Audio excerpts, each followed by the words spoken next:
এবং সবচেয়ে ভয়ঙ্কর ব্যাপার হচ্ছে আপনি যখন কারোর উপর জুলুম করেন, ওই মাজলুম আর আল্লাহর মাঝখানে কোনো ফারাক থাকে না।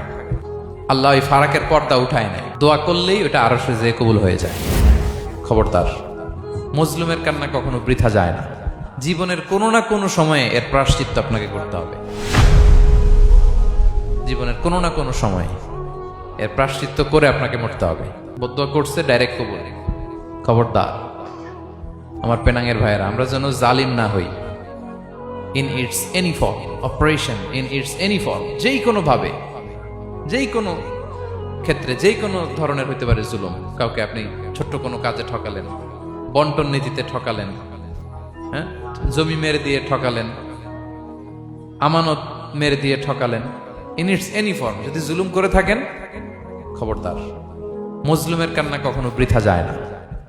জুলুম শুধু আমাদের জন্যই হারাম না, আল্লাহর জন্য হারাম। আল্লাহ তাআলা বলেন হাদিসে কুদসিতে, ইয়া ইবাদি, হে আমার বান্দারা, ইন্নী হারামতু যুলমা আলা নাফসি, আমি জুলুমকে আমি আল্লাহ নিজের উপরে হারাম করেছি। ওয়া জাআলতুহু বাইনাকুম মুহাররামা, এবং এই জুলুমকে তোমাদের উপর হারাম করেছি। ফালা তাযালামু, তোমরা একে অপরের উপর জুলুম করো না। জুলুম শুধু আমাদের উপরই হারাম না, আল্লাহ নিজের উপরও হারাম করেছেন। তাহলে জুলুমের সাথে কি মুমিনের কোনো সম্পর্ক থাকতে পারে? পারে না।